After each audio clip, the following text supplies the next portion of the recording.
Today, we're going to talk about how to unlearn your money trauma. That is the topic for today's video. If you're seeing me now, please go ahead and say hi. Let me know that you can hear me. Today, I'm live both on YouTube and on Instagram. And again, we're going to be talking about how to unlearn your money trauma so you can actually get rich. Because the stuff that you learned as a child, whether through your parents or through any kind of caregiver, that kind of stuff is the stuff that sticks around the most intensely for a variety of reasons. One is just the duration of time.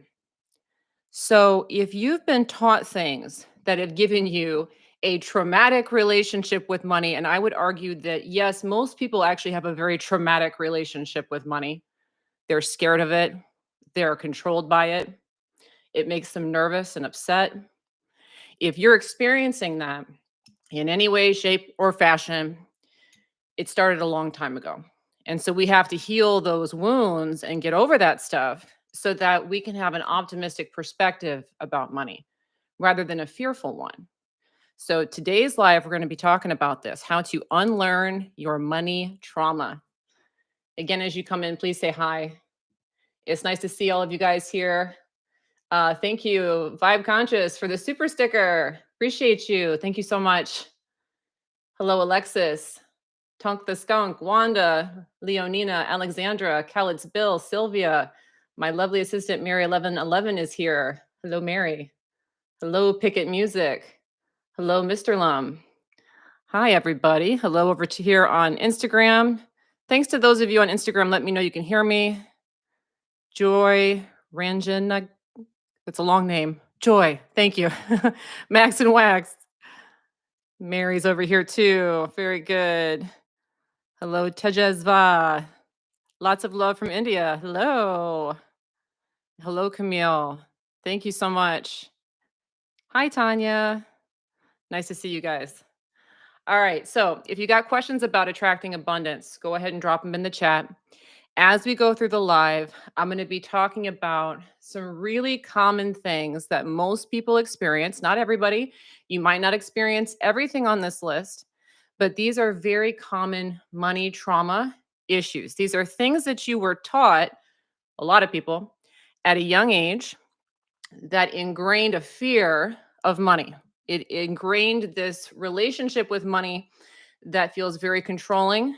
And when you have that sense that money controls you, money is something to be feared, you're going to have a really hard time attracting money and feeling worthy of it. Now, sometimes these traumas are just due to like poverty mindset. So if you grew up in a poverty mindset kind of household or situation, you were constantly being fed information that would cause you to start to cultivate beliefs that poverty is real or that you have to experience poverty. Sometimes it just comes in that form. Sometimes it actually comes in the form of abuse as well. So for some of you, you may literally have been punished. You may literally have been punished with some of this stuff.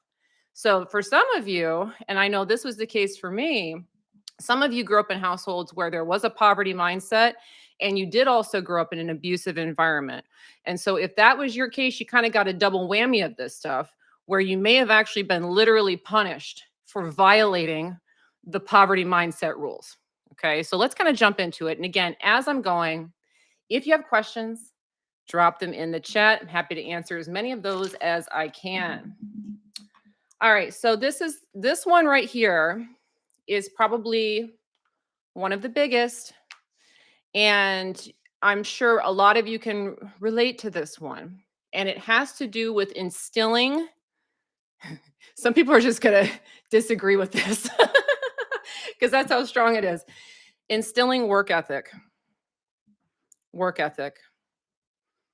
And what I mean by that is a lot of people, most people in our culture today, have been raised with the mentality that you have to earn your keep. You have to work hard. You have to stick with things. Okay. Now, work ethic on the surface sounds very virtuous. It sounds like you're doing your part. It sounds like you're, contributing, being productive. But here's the problem with instilling work ethic in people as they are children, and this idea that they really need to work hard is that the mind starts to believe that their worth is contingent on their effort. So I'm not worthy just to be here and enjoy my life and receive abundance. I'm not worthy of that as I am. No, no, no. I have to work for it. So a lot of you were taught to be workhorses. Maybe not all of you, but a lot of you were. I know I was. And this really interferes with money attraction because as long as you feel like you have to earn money or earn your worth, what you're really saying is, I'm not good enough as I am to receive. And this is something that is taught. For some of you, this was taught so much that if you had poor work ethic, you were literally punished. I know I was. Okay. I've been grounded, I've been hit because I didn't work hard enough. And so you may have just been around this as an idea that got embedded, or you may have also been punished into really believing that you had to do this or bad things were going to happen.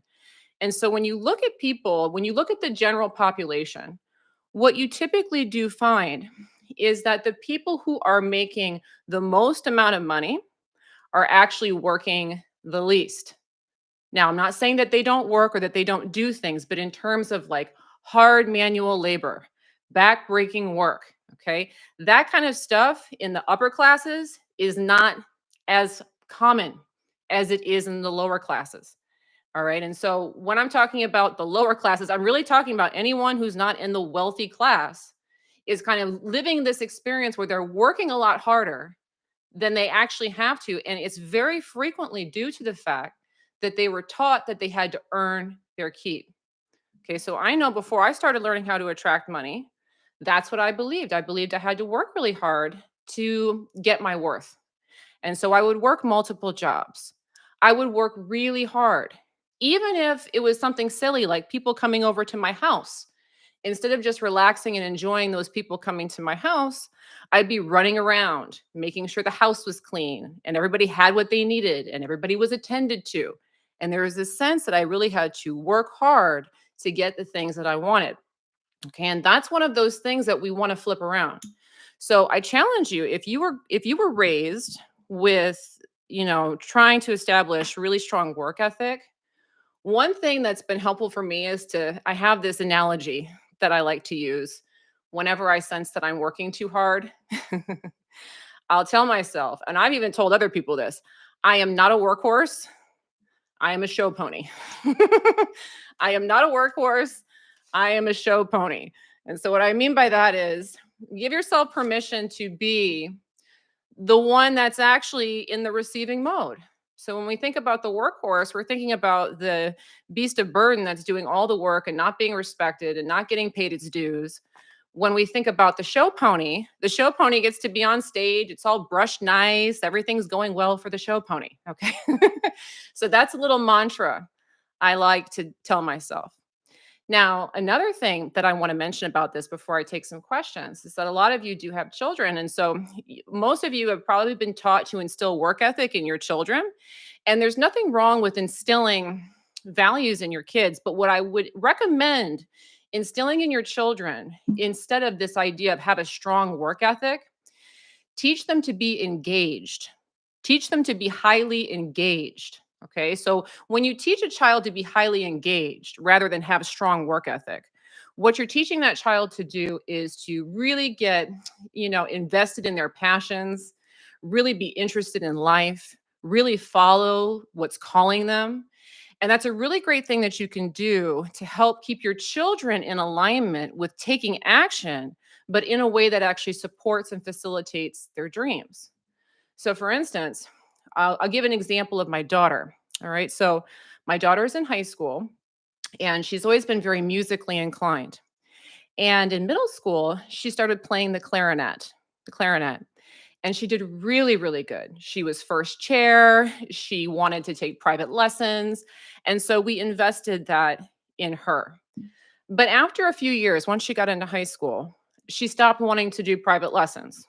And she even stopped wanting to play the clarinet. Now, a lot of parents, when this happens, what they'll tell the kid is, you got to stick with it. You got to stick with that. You got to keep working at it. All right.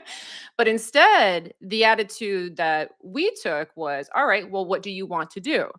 And what she wanted to do instead was play the baritone. That's what she wanted to do. So she switched instruments. She tried something new. And then she wanted to play percussion. So we let her do that. Now, lo and behold, now she's a junior in high school. And with all of this experience with multiple instruments and getting to know the whole band, she was actually elected to be drum major. Now, had I required her to stick with the clarinet, I don't think her chances would have been as good to get that higher position. Instead, we taught her to be engaged and to follow what she wanted to do. So you don't have to teach your kids to be lazy, but be mindful of teaching work ethic. Oh, we got another super chat here. Thank you, Fairy Dragon. Let's see what your question is. Dear Andrea, I sell postcards to stores. Some tell me that my cards didn't sell well, which upset me. Can I manifest better sales for my customers? Well, if some tell you that they didn't sell well, then I'm assuming some told you that they did. Okay. So this is a question of direction. All right. So if it were me from a business perspective, if I had a situation like that and I was selling postcards to multiple stores, some of them are telling me they're selling well. Some of them are telling me they're not selling well. Me personally, I would dive in more with the stores that are selling well. So what I mean by that is maybe communicate with them more or find other stores that are like them and stop focusing so much on selling postcards to the stores that are giving you negative feedback. So this kind of relates to the 80-20 rule. It's something that I talk about a lot in a program I have called the Entrepreneur Fast Lane. It's something you really want to focus on if you're working on business. You want to really dial in with what's working. Okay. Now, the nice thing about this is it'll get you pointed in the direction of success where you're really just focused on the stores that are doing well, which will allow that to build momentum. And the ones that aren't working well, that's telling you something about this is not where my efforts need to be. Okay. So don't try to make something work that isn't working. Just focus in on what is working, would be my suggestion for that one.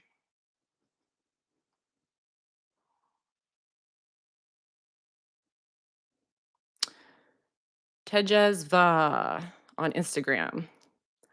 I'm afraid to invest my money into a business because a side in me is scared that what if I fail or I don't get it? Okay. So when it comes to fear, my recommendation is always you don't want to run away from it. The longer you hold back with things that you feel called to do, the greater the fear is going to be. So if you have money to invest in a business and you already have an idea, if it were me, I would just pull the trigger because the fear is going to just continue to compound until you actually do that thing. All right. Um, the fun thing about just taking the leap is that, one of two things is going to happen. Either it's going to take off and do very well, or you're going to learn something that you really need to know in order to get that dream off the ground. See, either way, if you run a business, you're going to have to figure it out. So that's the attitude I would take whenever I take ventures or I take chances with business. That's something that I do is I'll remind myself, I hope that this works and I'm going to visualize it working and hope for the best. But to counteract that fear, you know what? If it doesn't work out, I'm sure I'm going to learn something I absolutely need to know. So this is a good investment regardless of the outcome. Okay. That's the way you kind of want to look at that.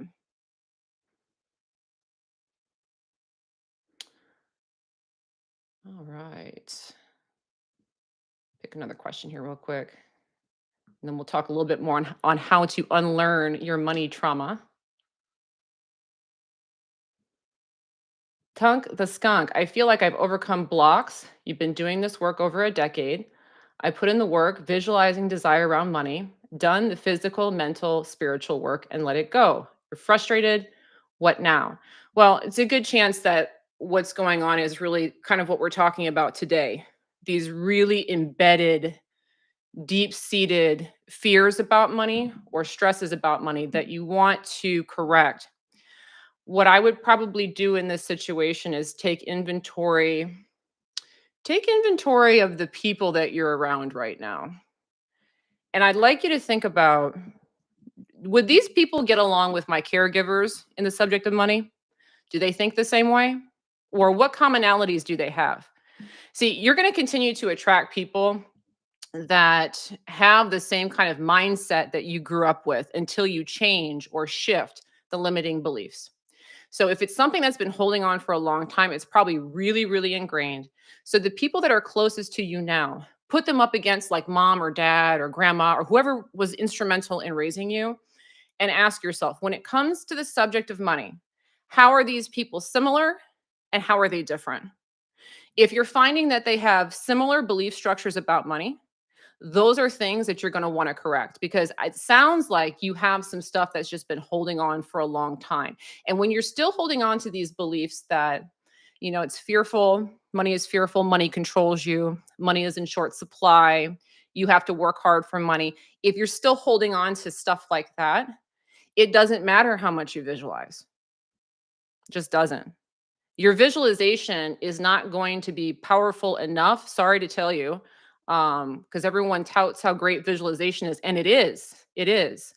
But you have to understand that if there are beliefs that are coming from the time that you were an infant, those are so dominant, if they have not been corrected yet, that they will overpower your visualization. So when your visualizations aren't working, that's a really good time to take a step back and figure out what beliefs are getting in the way. Okay. All right. And quick plug, real quick. Right now, just a reminder, I do have a sale going on. It is going to be over on Thursday, and it's the biggest sale of the year for my Love Attraction program.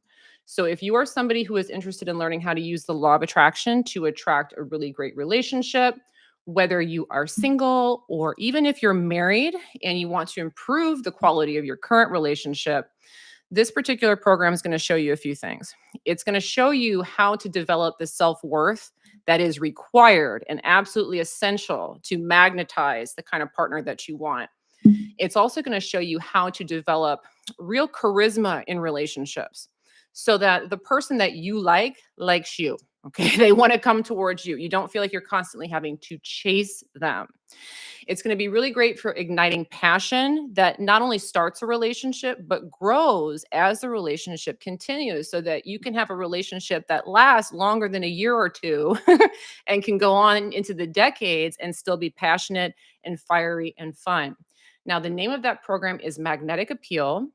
My lovely assistant, Mary, may have dropped it in the comments. I know that I put it up at the top of the chat in YouTube. On Instagram, you can find the link to that program in my bio. Okay, that's there.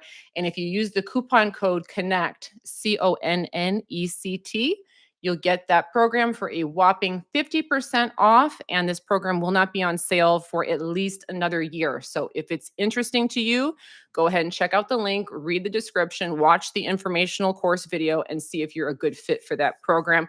Again, that sale is ending in just a few days on Thursday. And yes, please go ahead and drop your questions into the chat. Peace, I see you. Thank you so much for the super sticker. Thank you. I appreciate it. Yeah, go ahead and drop your questions into the chat. Again, today we're talking about how to unlearn money trauma. Remember that, the stuff that you've been bred with your whole life really builds up momentum. And so these are the things you need to unlearn in order to become a magnet for money and in order to allow money to come into your life easily. The first thing we talked about was work ethic. And I wouldn't be surprised if some people actually disagree with that because that's how common it is. If you were taught to have a strong work ethic, that's really going to get in the way, guys. That's not to say that you can't work or that you can't take action. But if you really believe that you have to work to earn your keep, that's going to keep you in a really negative cycle where you have to take a lot of effort to get anything.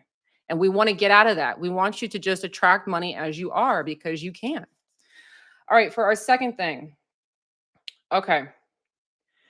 Here's the second idea that a lot of families will instill in you. And It really gets in the way of money. And now that I'm around people that have more money, it's the opposite for these people. So you really want to do the opposite of this. And it's having humility or being taught to be humble. Be humble. Okay. Especially around the subject of money. Don't talk about your money. Don't show off. Okay. It's kind of like the put you in your place kind of vibration. Okay, so like if you're in a family where the family doesn't have as much money as, is not in a very abundant family, you'll often see this where it's just kind of seen as a bad thing to kind of stand out financially. There may be some kind of grumblings about rich people. I know in my house, I heard this a lot where, if they're talking about rich people. There's all this negative talk about them, about how they're greedy and they're evil. And there's just this mentality that's put into your mind that rich people are bad people. Okay. And that you should be humble and that it's better for you to be a part of the masses than to be someone who stands out and has the things that you want. This is very, very common. And, unfortunately, when you learn about the law of attraction, some people come face to face with this situation. And you can let me know in the comments if this has happened to you. If you start to attract more, okay, and this mentality has been indoctrinated into your family or into your community, what you will see happening is that as your status grows, these people that you've been raised or brought up with will start to fade out of your life, or they'll start to have problems with you. They'll start to challenge you. This is very common because as you start to attract more money, it violates the belief structure that you were raised with. And because we identify the family as having this, be humble mentality, when we violate it, at first we're going to see family and friends distance themselves from us and have problems with us attracting money. And that right there often causes problems. I've seen so many people start to attract money, but then their mom has a problem with it, or their dad has a problem with it, or their friends don't want to be friends anymore. And then what they do is they sink their vibration back down so they can fit in with the family and friends again, and they stay stuck longer. This is a tough one. So, if you're experiencing this situation, one thing I would say is that if this is a belief that you were raised with, it's very likely that's going to happen. Okay. When it happens, it's a sign that you have improved, not that you've done anything wrong.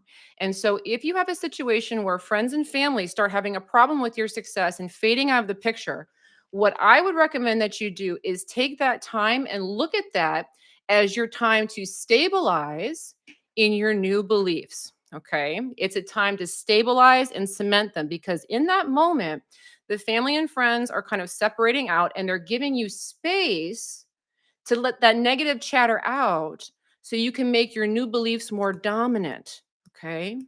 Now, before I understood this, when I would have a level up and people would distance themselves from me, I wouldn't take that time. And so I wouldn't level to I wouldn't stabilize the way that I could have. Now, if that happens, okay, I'm going to take a little bit of time to myself, really get stable. And a very interesting thing happens, which is that when you encounter these people after stabilizing, it's wild that you can just see the difference between where your mentality is and where it was. And not only that, it won't bother you anymore. It won't bother you anymore if friends or family have an issue with what you're doing. And when it doesn't bother you anymore, then those issues aren't really going to play a part in those relationships so much. And at that point, you're going to start magnetizing to you people that share your newer sense of beliefs. Okay. So be mindful about this not sticking out thing. Okay. When you start to stick out with your money, when you start to believe that you deserve more, when you start to attract more, you are going to violate that stay humble code that's part of the poverty mindset. Okay. But that's like the herd trying to keep you down. Okay. You can't listen to that, even if that was really beaten into you as a child or even to this day. Okay. You don't want to be humble. Okay. And so when you're looking at your kids, I'm going to try and talk a little bit about children because we were taught this stuff. And if you have kids, it's really important that to give them the best leg up, that we teach them in a way that is better than the way we were taught. You don't want to teach your kids to be humble, okay? You want to instead teach them pride. And I don't mean like being snooty or being unkind, but teach them to be proud of themselves. Teach them to know what they're good at. Teach them to know that they're worthy of things. Teach them that instead of humility. Teaching people humility and how to be humble is a way of telling them to keep themselves down. Don't stand out. Don't be your best. Okay. We don't want to do that. Instead, teach pride. Oh, peace with another super sticker. Thank you so much. You're spoiling me today. I appreciate you.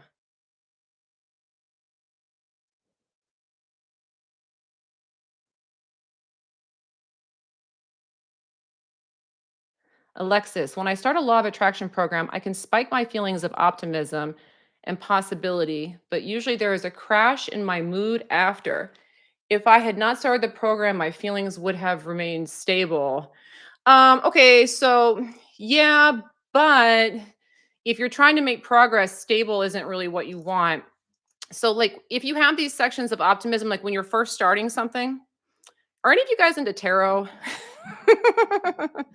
If you're into tarot cards, the first card in the deck is called the Fool. Okay, the Fool.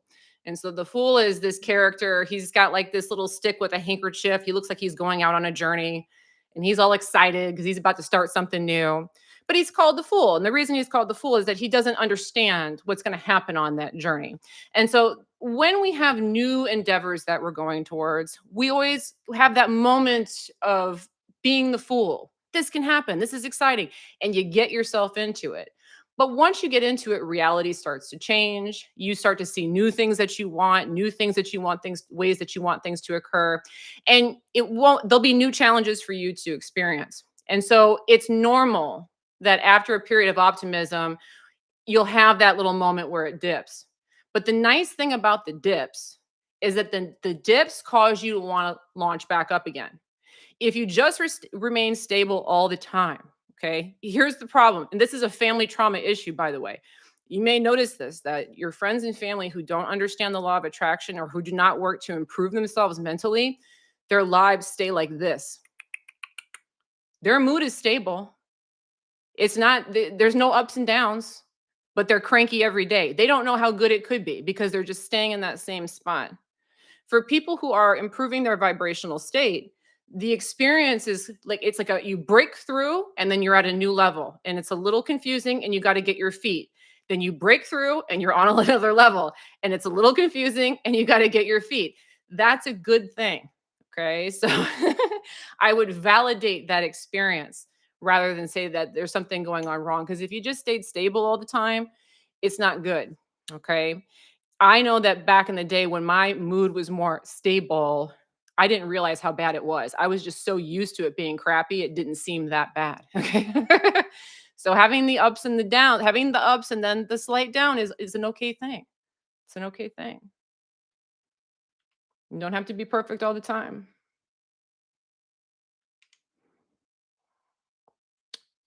JSLA 25. Hi, Andrea. Do you have any suggestions on how to reprogram guilt around receiving slash asking for money?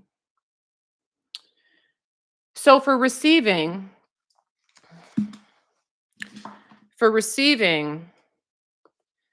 the way I like to look at receiving money, because I used to feel that way too, like it's wrong of me to take people's money. You may have been taught this as a kid because your parents never wanted to give you money. So it's a bad thing. You're going to hurt someone's feeling. But if you're receiving money, what you really want to focus on is that somebody is gifting you that money. So if somebody's offering you money and you don't take it, that's like you rejecting their gift. Okay, so like people are hooking me up with money right now. Who just gave me it's another super sticker. Thank you, CH.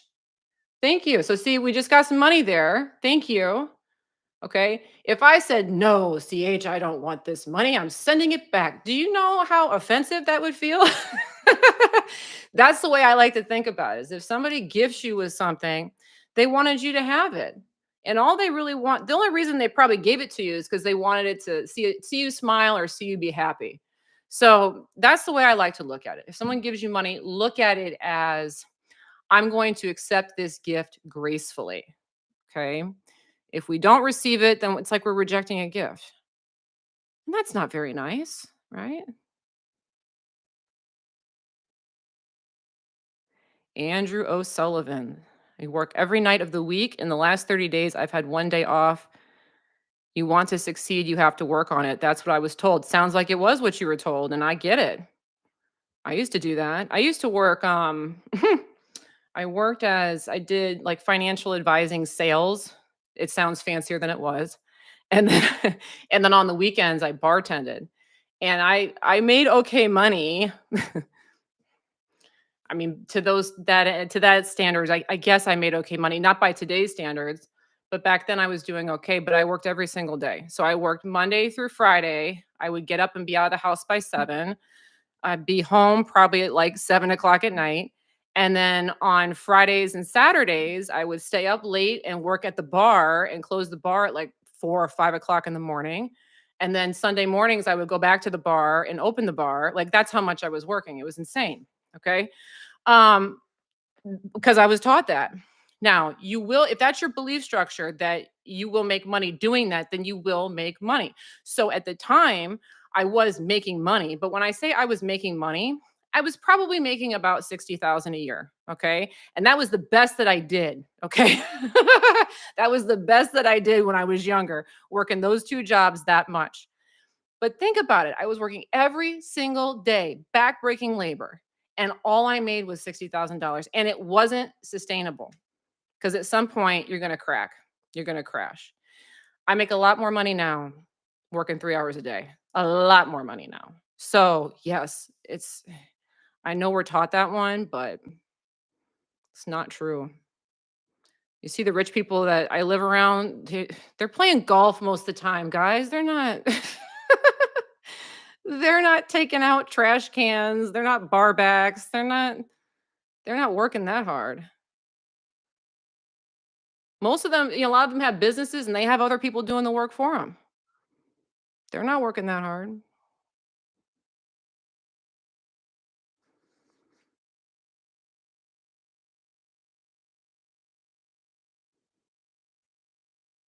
Sorry, I got lots of joins here on Instagram. Hello, Aniko. Mm, all right. Got some other questions here. CZ, I signed up for Magnetic Appeal on Thursday. I'm almost done with it. It's just lovely. Thank you for the shout out for that program. I'm glad you like the Magnetic Appeal program. Yeah, guys, remember that one's only on sale through this Thursday. So if you're interested in love attraction, make sure to check that one out. There's a link at the top of the chat on YouTube, or the link in my bio will take you there. Magnetic Appeal is the name.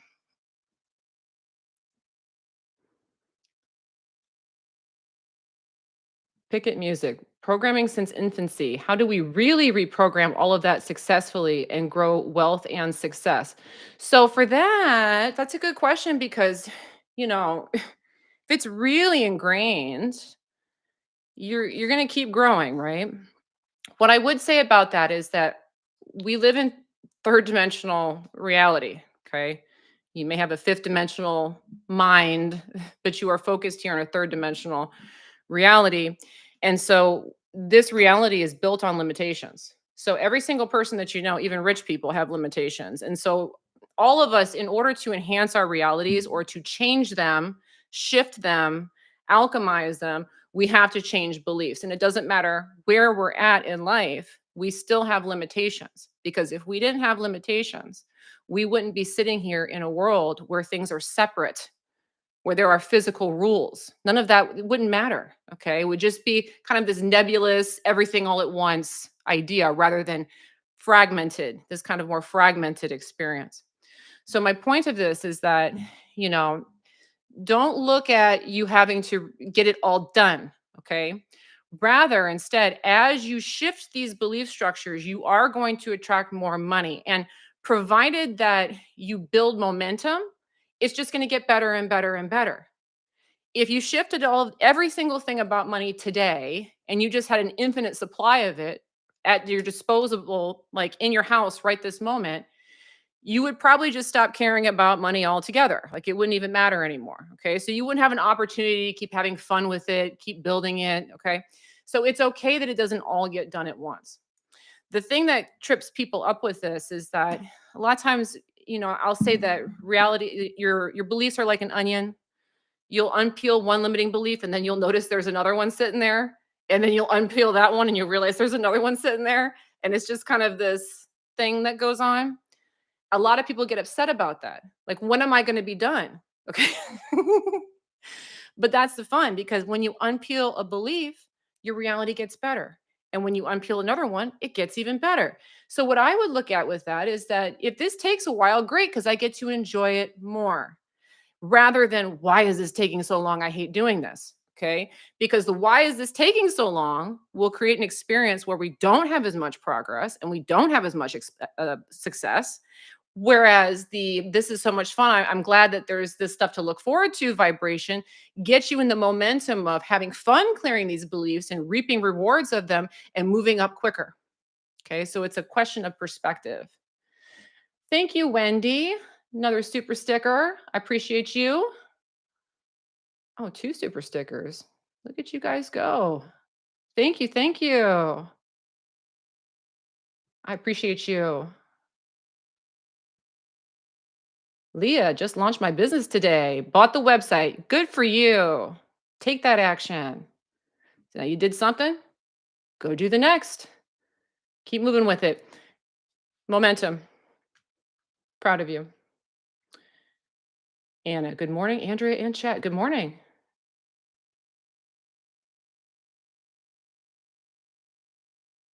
Guillaume, here in the UK, it's not worth getting a job as we get paid literally nothing.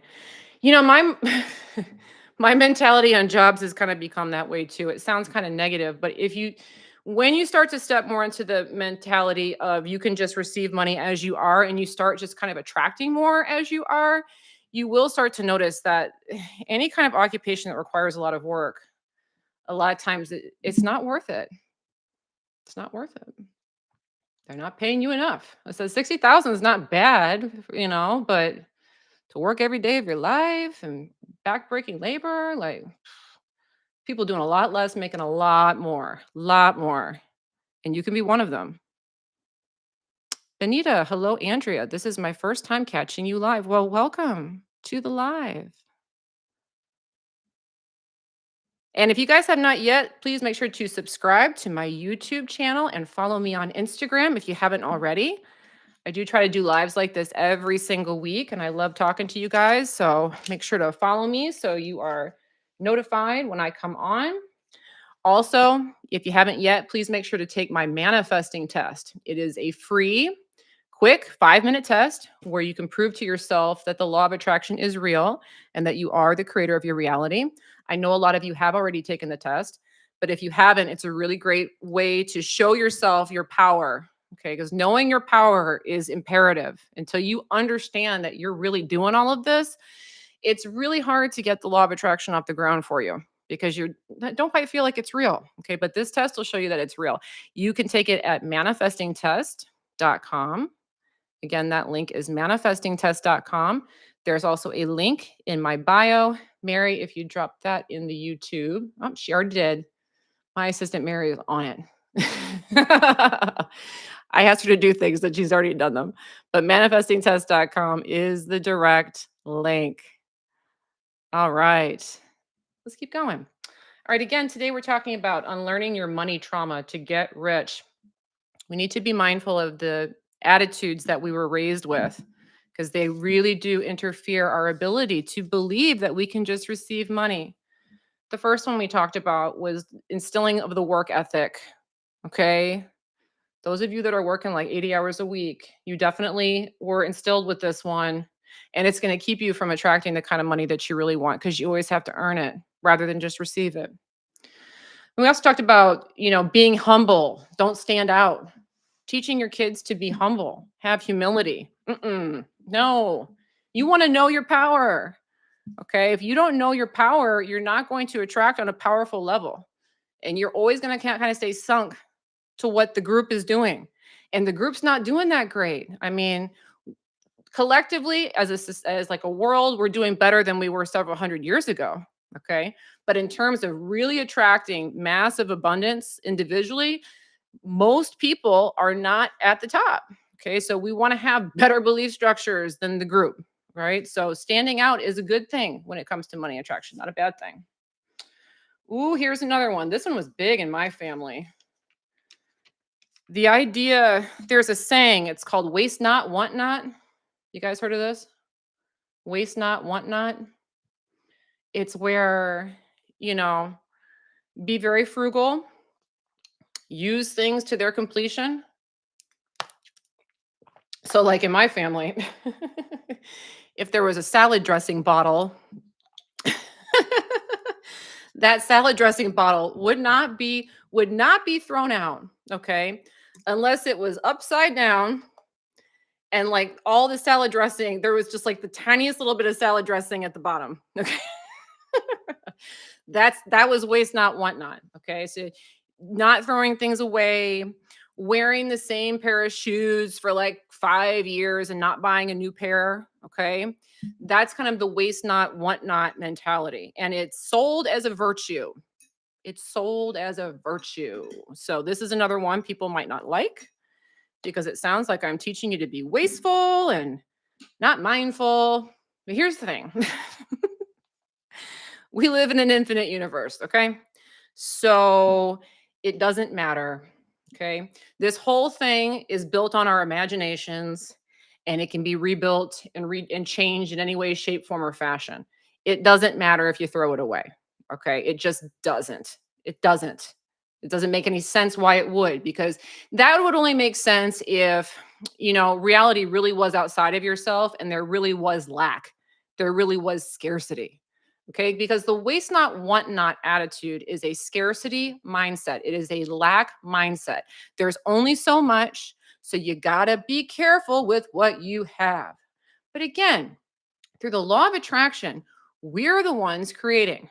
And this is an infinite universe with infinite ability. So I could create $1 million for myself, or I could create only $1 for myself. Either of those is possible. But if I believe that things are limited, I'm not going to attract more money. It's not going to happen. And a lot of times this is done through our actions. Okay. So if I'm not throwing things away or using things well past their due date, not investing in myself, what I'm saying is I don't have enough. There's not enough. And then I create my reality from that way of thinking. So being very frugal, not getting yourself new things, not wanting to waste anything actually creates a reality in your situation where you don't have as much as what you want. So I'm not saying that you should just go and litter the oceans with plastic straws. Okay. You don't have to go and do that. Although I would argue it probably doesn't make a difference anyway, quite honestly, because that's not the way reality is built. All right. But what I am saying is that you want to get into the habit. Don't look at it as wasting. Look at things as investing and be willing to invest in yourself. So when we talk about raising children, because again, a lot of us have kids and we were taught not to waste things. And so we try to teach our kids not to waste things, but that instills the idea of lack. Okay. The idea that it can be wasted means that, oh, it's a precious thing and there's not more of it. So instead of that, teach your kids to invest in themselves. Invest in themselves. The example that I like to give is the shoes. And I have a family member who shall remain nameless because I don't want to hurt their feelings. All right. But I came from a poverty mindset family. All right. So this was a family member I hadn't seen in a long time.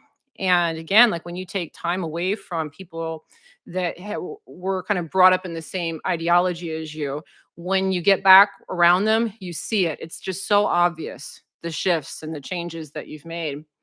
Well, this family member, I was visiting, and the shoes that this family member had were so worn and tattered.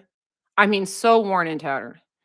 And this family member could have bought a new pair of shoes easily, not a problem. Could have gone today, could have gone yesterday, could have bought 5 pairs of shoes. It wouldn't have been a problem, but refused to buy new shoes because it was wasteful.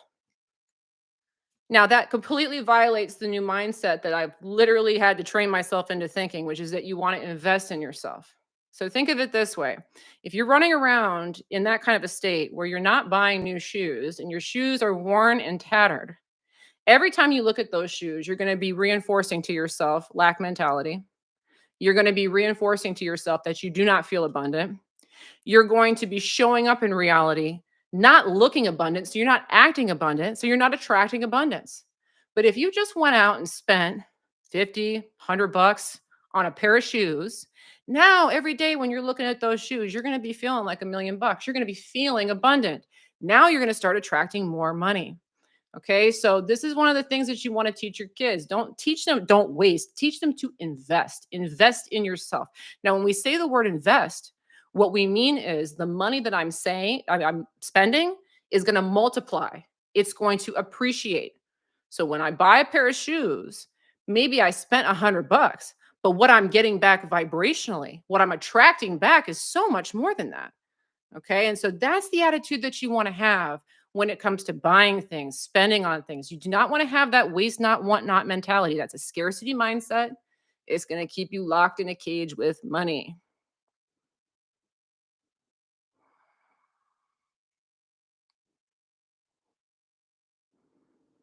Lay 1111 lay. Hi, Andrea. Do you think rich people don't work that hard because they have the leverages so they can outsource the tasks?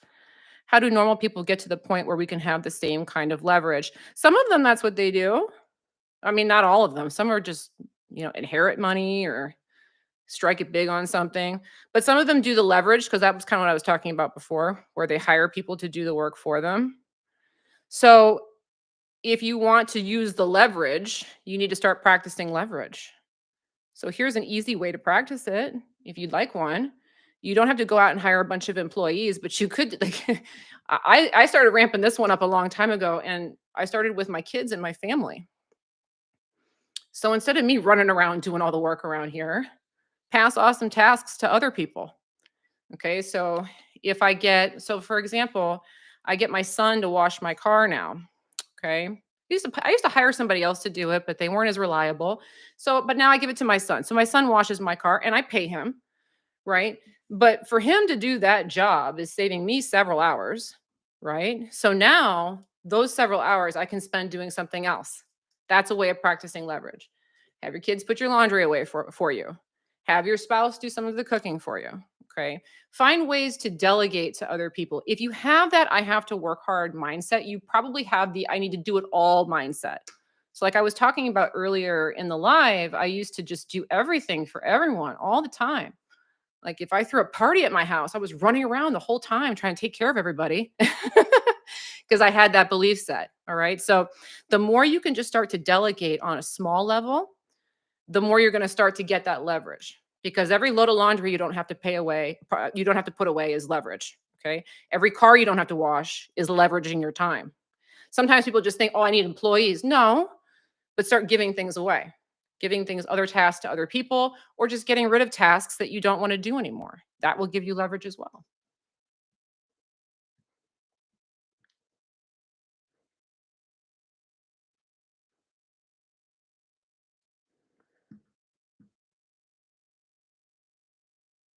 Zachary has read tarot for 31 years. Well, then you got more experience than me. I love it though. It's fun. Media. Hi, Andrea. Do you think I can manifest abundance and love at the same time? Sure thing. Yeah. Extra high vibration. That's one thing I would say. Okay, so you can only, it's hard to really focus on everything all at once. I'm glad you brought this up. This is something I've been wanting to talk about. A lot of times people have success in one area of their life and then the other areas sink. Have you had that experience? Maybe job's going great, but relationship sucks. Relationship's going great, friend, this over here sucks. And the reason that that will often happen is that you can only really focus in so many places. Like your conscious focus can only be in so many directions. You can't focus on everything consciously at once. So consciously, you're really focused on one activity, okay, or one thing, but everything else is kind of running on autopilot in the back, all right? Subconscious programming. So, if you're wanting to manifest across multiple domains of life, a high vibration is really important. Okay. Because if you are in a really high vibrational state, you'll be in that state where really everything that you touch turns to gold. And that's the state you want to be in. So, if I were you, what I might do is pick the one that feels more achievable, abundance or love. Place your focus in that area. Okay. Because the one that feels more achievable, you're going to have easier success with, and work on achieving the highest vibration that you can. Okay. That'll help you attract across multiple domains. You don't have to stick to just one thing, but if you want multiple things, your vibration really needs to be tops. You got to make that really high priority. Peace asks a question here. How should you deal with friends and clients constantly talking about money deficits? Why do I attract them into my life? Thank you. Well, they're just parroting back those old beliefs. Okay. So, and you'll see this.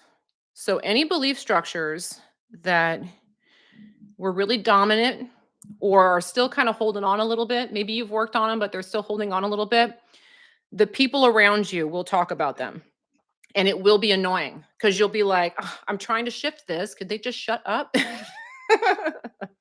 So, what you want to do instead is when these people come around, you want to appreciate it as a reminder to stay positive on that subject.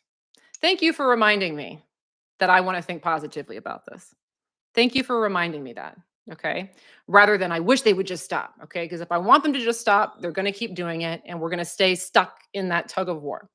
But if instead we're like, thank you for reminding me, now we've validated that what's going on is a positive. Okay. We're going to feel better. We're going to attract less of that. And we're going to be using that experience to further our own growth because we're using it appropriately. It is a reminder that my consciousness still is kind of holding on to this because if it wasn't, I wouldn't hear this. Okay. So thank you for the reminder because this is something I definitely want to think more positively on. Great question.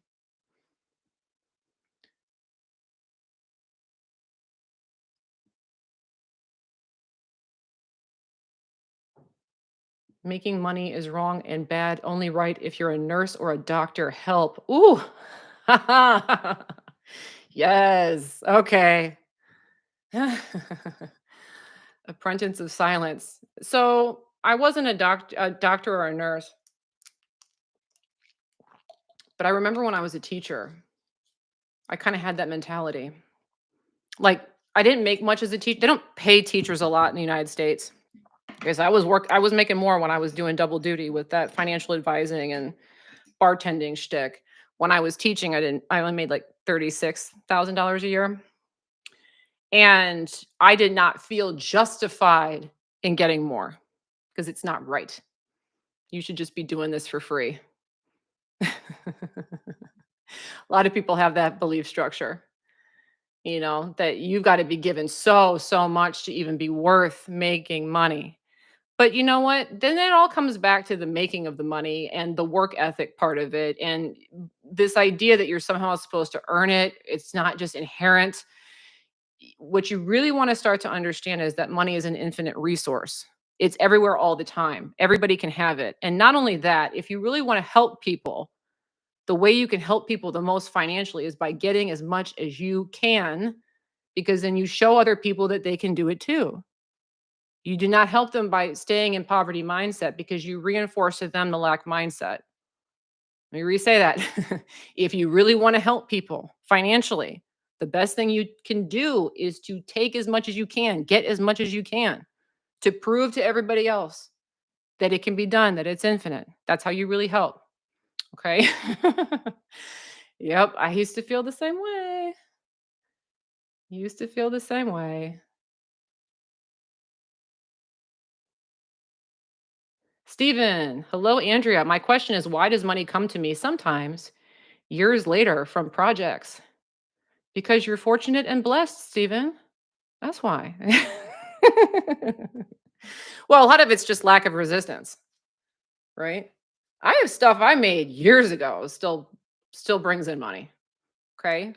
That's a good thing. Just another stream of income. Low resistance. So you're not fighting that anymore. If you're making more money than you were from it before, that's definitely what it is. Sometimes I'll see that with a video. Like I'll put a video out and it'll just perform terribly. And then like 3 years later, it'll go viral. Like, okay, well, validated. I'm fortunate and blessed and not resistant. Like apparently I was the first time I posted this thing.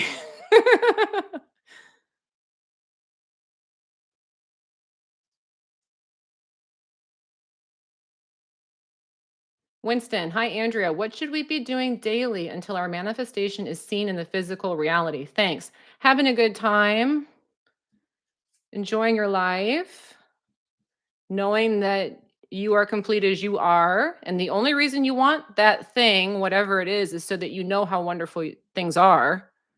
That's the only reason you want it, is so that you know your power. But you don't need to have something to know your power. Okay. So know your power between here and there. That's the trick. The more we think we need it to feel our power, that's where we stay stuck. You got to feel your power first, and you do not need anything to feel your power.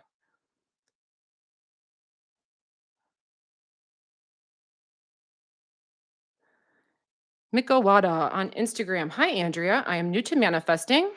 I would just like to work on my self love and self worth without trying to attract a partner. Would you say the class you have on sale is a good one for that?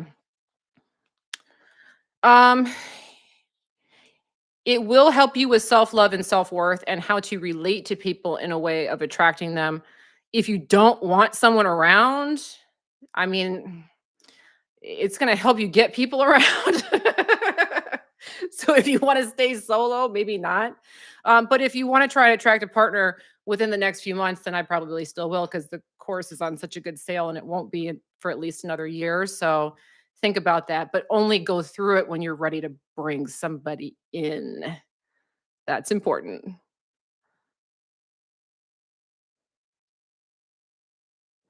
John, love your channel and thanks for all your help, Andrea. Thank you. Coyote 87. I've had that experience with releasing music, put an album out, minimal response for months. Then it gets traction in a part of the world I've never been to 2 years later. Yeah. See, it's a common thing that happens. You let it go, you move on, and then it starts clicking for you.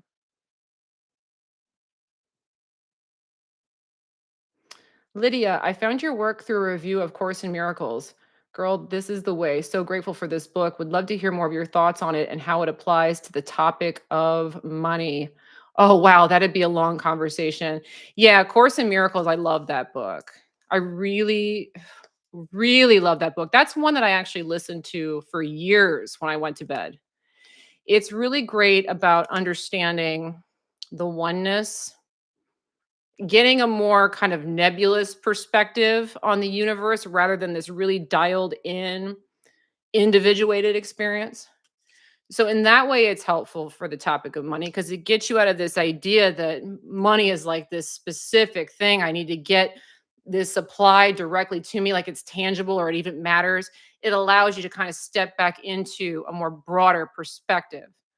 It does not really go through how to attract money on the specific. But as far as like a vibration raiser, yes. Although I would say Course in Miracles is very complicated. Most people that read it are like, what are they talking about? And that's one of the reasons why I listen to it on repeat at night over and over again. So it would just kind of sink in through osmosis.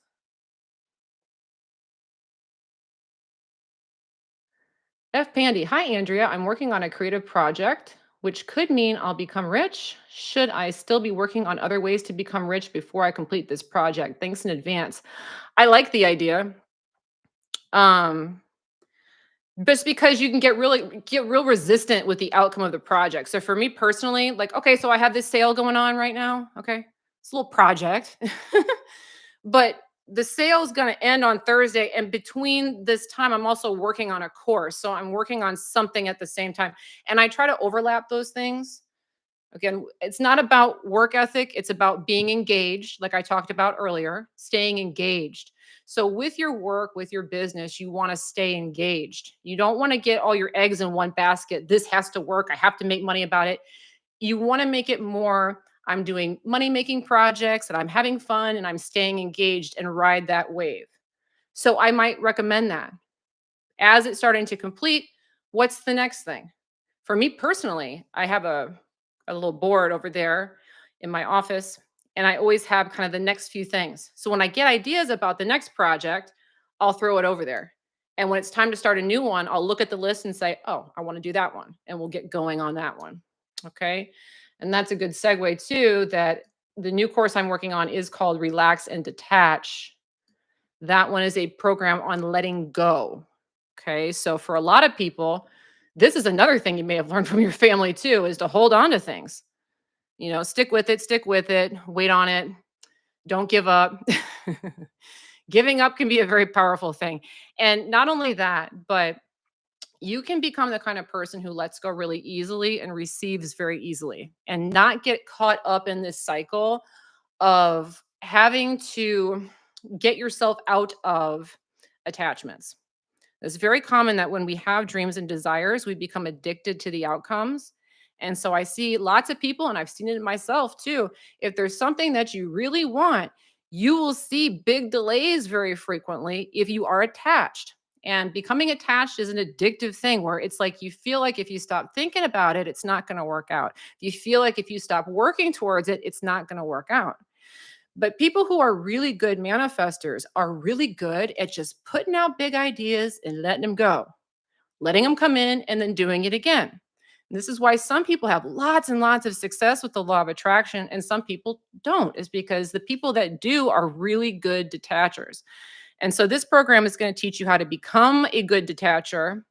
And not only that, if you have any current attachments, it's going to show you how to release them so you can get what you want and stop ruminating.